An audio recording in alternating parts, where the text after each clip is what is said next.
Our DM is known for lots of character deaths in his campaign. I get really into character creation, going all out into backstory and roleplay. My most recent character was killed via melee attacks while making death saves. I was sad about it, but not aggressive. I went through the normal mourning period for a day or two before getting excited about creating a new character and brought it up with him.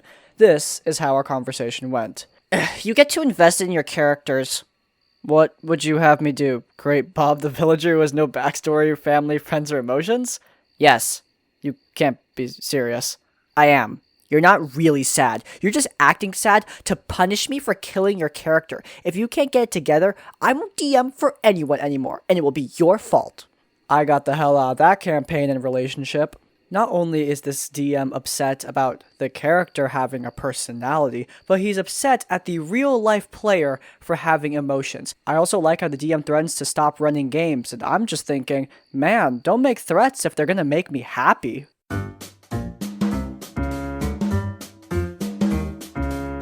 So this happened earlier this week as we were starting our session for the week. A new guy I will name Churd joined the Discord, having been invited by another one of the players who's too nice for her own good, who we'll name Sasha. This guy apparently plays in a different game with Sasha and was kind of lonely and looking for a new game, and I was like, okay, sure, if he wants, he can listen in on our session and see if it fits him. The game is a homebrew campaign based in Fallout, specifically the Mojave Wasteland, and the roleplay got to the topic of talking about the state of Texas, and an NPC was talking about the state of Austin. This is where Churd unmutes his mic and says the first thing any of us have heard from him since he joined. I didn't even catch the whole of it, but it was some joke about the kinds of people they have in Texas, and he says something about the queers. Everyone in the party is just stunned, and we all go like, okay, anyway. Like, just super awkward, since this was the first thing out of his mouth, and he just interrupted the roleplay to say it. He then says sorry, and that it was a joke, and PMs me saying, I apologize for that comment, I was just messing around. So I responded with, it's fine, many of us are LGBTQ though, we're not super familiar with you, so it was just a bit shocking. He responds with, oh, I honestly didn't know, I'm so sorry. It's probs best for me not to join though, because some of my comments are jokes, but I just don't have a filter. I then respond with, I think it was because for most of us, it was the first time hearing you, so it was just surprising. Those kind of jokes are really only okay between friends who know each other, like, well. He then leaves the Discord and sends Sasha a message saying, thanks, but I don't think this group is for me. Sasha then asks why he didn't like the group, and he responds with, well, I tend to disagree with people who are LGBTQ because it was how I was raised. I don't have anything, against people that consider themselves the orientation, but several comments that I do believe in would offend some of them. So rather than offend them, I'd rather not play with them. The ones that I don't get along with, though, are more like trans and gay. But I'd rather not get into that argument. My opinion is based on religion rather than politics. Also, according to Sasha, he talks about how bisexual women, they're cool though, which is gross for two reasons. One, bisexual and lesbian fetishism, and two, Sasha is bisexual. What a coincidence.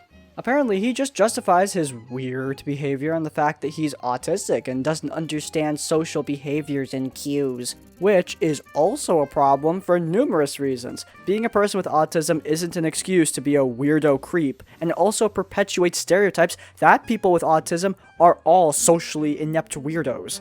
So, I blocked him. He then, the next day, returned to the Discord because Sasha had forgotten to delete the Discord invite from this guy's DMs. I see it, and instantly just banned him from the Discord. He then messages Sasha and is like, I don't get why your friend blocked me. And I'm just like, maybe it was the homophobia? This ends my interactions with Churd, but sadly not for Sasha. She's in another game with Churd, and she brings up her grievances with the DM of that game, and the DM's response is, his opinions and actions off the server are none of my concern. Which, if it's making a different player uncomfortable, it's 100% the concern of the DM, but that's a different horror story if Sasha ever wants to talk about it.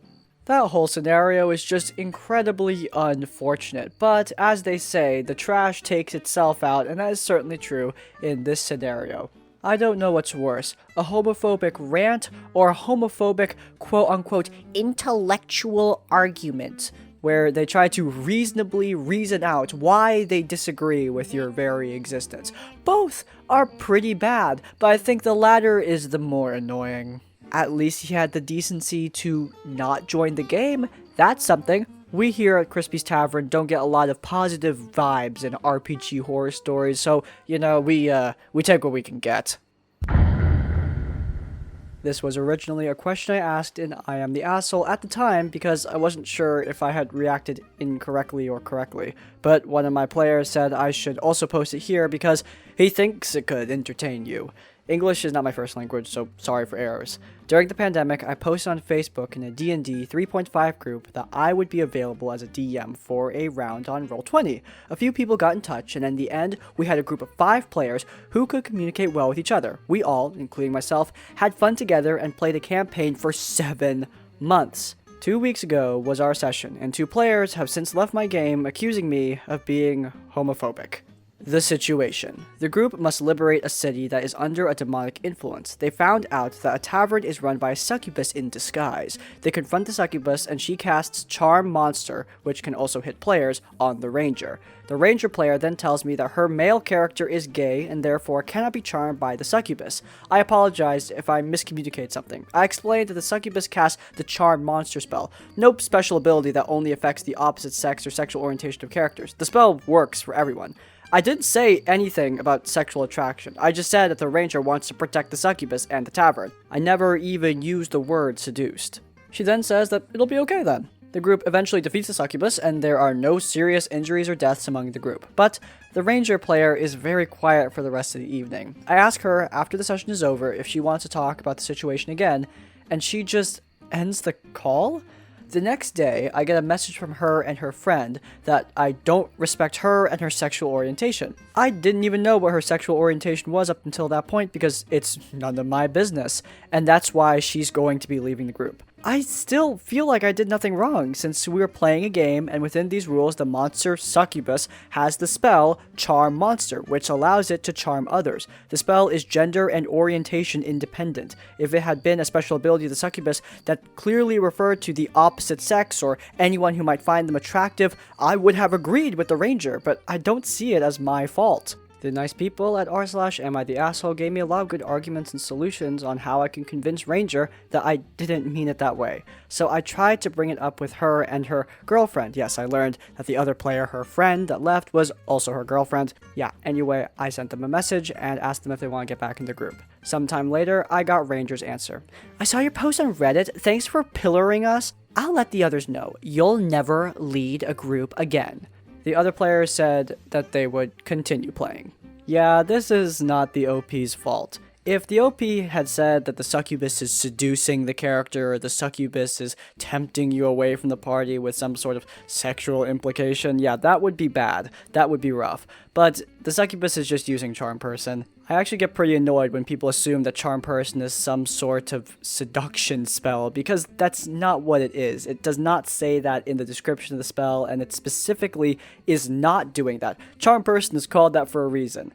Someone in the comments pointed out that it could be more along the lines of something like being awestruck by the creature, or even just being mind-whammied, or convinced that the creature is your friend. It doesn't need to be a romantic interest, and I really do get annoyed when people automatically assume that's what the spell does. Now, of course, there is confusion. Confusion is a thing that happens to people, and if this girl didn't know what the spell does and thought that it was a seduction spell or something like that, then I sympathize with that a lot more. However, the DM explicitly said that they talked to the player, or at least attempted to talk to the player after the session, and she just hung up on the guy. Definitely not good. That is not how you resolve issues. And getting mad at the DM further for posting about it on Am I the Asshole of all things, a subreddit specifically dedicated to figuring out if you did something wrong or not, well, yeah, it just amounts to a bunch of not great. Kind of funny, started off with genuine homophobia, then went into calling wolf on not really homophobia.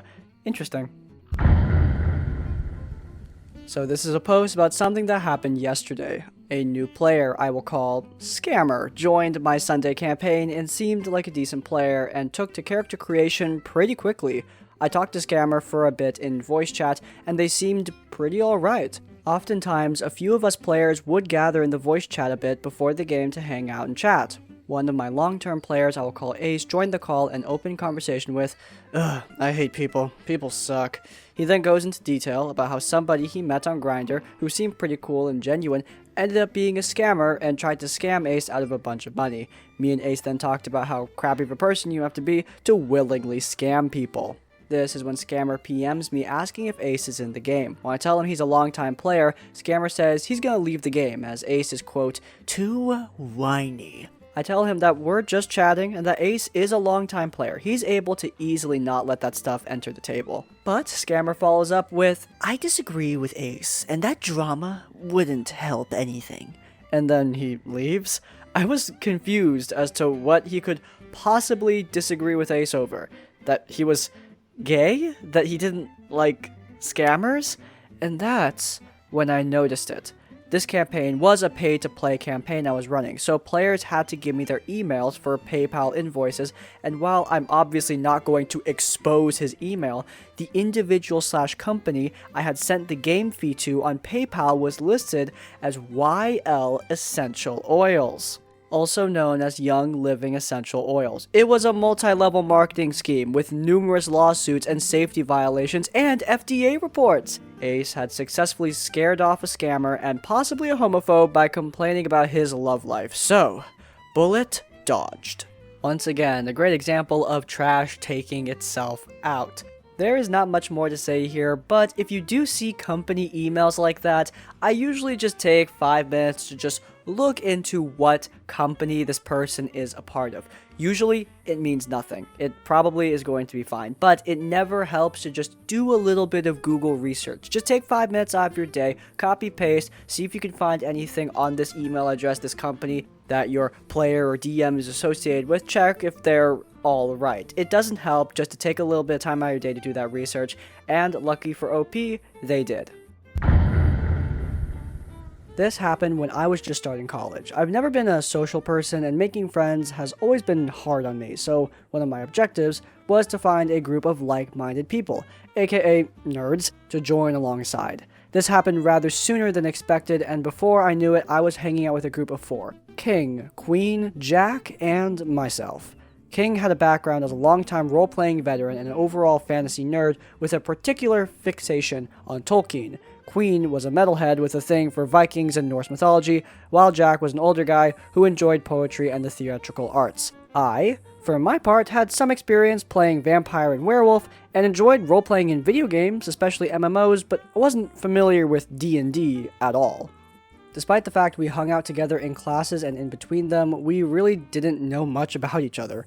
We all came from different backgrounds and had just banded together simply because of shared interest, and that's it. Calling ourselves friends was a stretch at this point, which is why it took me by surprise when King invited all of us to participate in a LARP session he was organizing with another group of friends of his. I was hesitant, but seeing Jack and Queen were going, I decided to tag along. Now, at that point, I had not even had a remote idea of what LARPing was all about. It was explained to me very briefly, but when the bus came to pick us up to take us to our destination, I still had many unanswered questions. Things immediately took a turn for the worse when I realized Jack had bailed from the whole affair and it was just Queen, myself, and like 20 other people I had never seen in my life inside a bus heading to God knows where. Of course, they all knew each other from years ago, and were having a very good time joking and catching up. Meanwhile, King had promptly taken Queen to his side as his guest and introduced her to the rest of the gang, leaving me aside to endure the 2-hour-long ride by myself. I felt nothing but anxiety the entire time and couldn't utter a word to anyone, and no one approached me either. When we finally arrived, I was alone amongst a sea of people and had no idea where I was or what I was supposed to do. That is when King explained the game to us. We were supposed to play pre-assigned characters during an entire day and night cycle. 24 hours, each with our own agendas and objectives. The idea was to achieve our respective goals and, during the morning of the next day, tally up the results in order to determine a winning faction and character. Now, this was more up my alley, and I immediately felt determined to play my character as best as I could. However, when I received my character sheet, I was kind of conflicted. My character was a thief, or not really even a thief. He was more of a peasant that wanted to steal something of value from the king. I guess you can imagine who played that guy, to enrich himself and his band of rogues. The band in question was composed of 3 people that knew each other but didn't know me, so they decided to work together and ignore the fact that I was also a part of their faction. I was again left alone to try to harvest some fun out of this whole thing. I tried to track down Queen, but it turned out she was also part of King's entourage, so there was no approaching her without angering the guards. I realized I need to actually describe the play area so you can get an idea of where everyone was located. Imagine a circle of around 20 meters of diameter of flat land in the middle of a field surrounded by a thick pine forest. On the northern part of the circle was the tent of the royals, aka King, Queen, and a couple of others, which was guarded by 2 guards at all times. On the eastern and western parts of the circle were smaller tents with different equipment and the players' belongings, and in the middle was a sort of open area with logs and stones to roleplay interactions among players. It wasn't a very big area, and it was quite awkward to move around because you ended up bumping into other people simply by moving from one spot to another. Seeing as I had no teammates and my IRL friends were role-playing each other's brains out, I decided to pursue my agenda on my own, which basically translated to me stealing a jewel from the king's tent and fencing it to another player to pocket some nifty profit. Easy enough. I sneaked past the guards and crawled under, and sure enough, I hadn't been seen by the guards or the people outside. I was about to start snooping around when I hear someone approaching from the front. I pocketed some valuables, but as I was about to sneak out, I heard, "Stop, or perish, fool!" It was King. He had caught me red-handed. I roleplayed some excuses, got on my knees, and begged for his forgiveness, trying to play the whole "my wife is so sick" card. But King, being the petty asshole he always was, he decided to call the guards anyway and make an example out of me. "Chop his head off for everyone to see," he demanded with a eating grin. The guards obeyed and dragged me out of the tent, kicking and screaming for my life. Then they improvised a chopping block with a stump in the middle of the area, and before you knew it, I was dead. I had played a grand total of 23 minutes. At this point, it is important to mention that the game was supposedly hardcore, meaning no magic and no resurrecting were allowed. If you were killed, that was it, you were out. Of course, seeing as the theme of the game was mostly about subterfuge and politics, there wasn't much of a chance for anyone to get killed at all. So much so, in fact, that I was the only one who died. The organizers hadn't anticipated that this would happen, so they asked King what to do with my limp body, and he simply said, "Throw it to the pigs," which meant leave him inside one of the tents. After that, I don't know how much time passed, because I fell asleep. I could faintly hear people playing, moving about, and laughing, but I was just so tired of it all that I simply dozed off, covered by coats that didn't even belong to me. At some point, a couple of girls came into the tent, made an improvised ritual over my head, said I was free to live again, and then left. I saw them leave and proceeded to continue sleeping. What finally woke me was hunger and being cold. That's when I realized it was nighttime and that I had slept for the best part of the day. I scurried out of the tent just in time to see the game crumble under its own pretentiousness. You see, apparently, there were supposed to be monster attacks during the night, but people were so hungry and tired that they didn't really care about the monsters and ended up inviting them to eat at the camp, which the monsters promptly accepted, thus shattering the whole illusion. King was furious that his event had been quote-unquote hijacked, and I saw him berate his staff in front of everyone, but in the end, he had no choice but to accept it. People were drinking beer and playing with foam swords. I timidly approached the main campfire to find Queen completely drunk, singing some weird song in a language I didn't understand. She saw me, greeted me, and handed me a plate with bread and some meat, which I devoured instantly. I spent the next few hours lip-syncing to the songs I didn't know, surrounded by people too drunk to care about my existence. This was probably the highlight of the entire trip, to be frank. Also, at some point, I got up, grabbed a foam sword, and dueled with another guy who went all Naruto on me. We exchanged blows, but I hit him on the head a little too hard, and people gave me the stink eye for not being a good sport. I didn't care. It felt pretty good. The next morning, I was ready to leave and never come back. I was tired, my body was sore, I was cold, and had eaten very little. When they announced the winners of the game, take a fat guess as to who was the deserving champion. Why, of course, it was King and Queen. People clapped, but I don't know if it was truly sincere. When the bus was about to arrive, King asked me if I enjoyed the session. I looked at him in the eye and told him, "You killed me on the first hour." He paused for a second, looked around, and then laughed it off as if what I had said was a joke. "What a dick," I muttered as I went into the bus. On the ride back, Queen sat by my side and apologized for leaving me behind, but she simply had so much fun, she forgot about me. I shrugged and told her she wasn't my mom, so she shouldn't feel guilty. She asked if I wanted to return for another session. No, I simply said as I put my headphones on and drifted away from this miserable experience. These LARP horror stories always end up being the ones that I sympathize with the most. When it's D&D, at least it's in your imagination. It's around a table, but here, it's real life. You're really doing this, and when it sucks, it really sucks. Now, don't get me wrong. There are great LARPs out there. There are a lot of them. And don't let stories like this take away from the fact that a lot of people have a great time at LARP games. But there are qualities that make a LARP good, and this has zero of them. The number one thing that I noticed was a lack of communication with the players.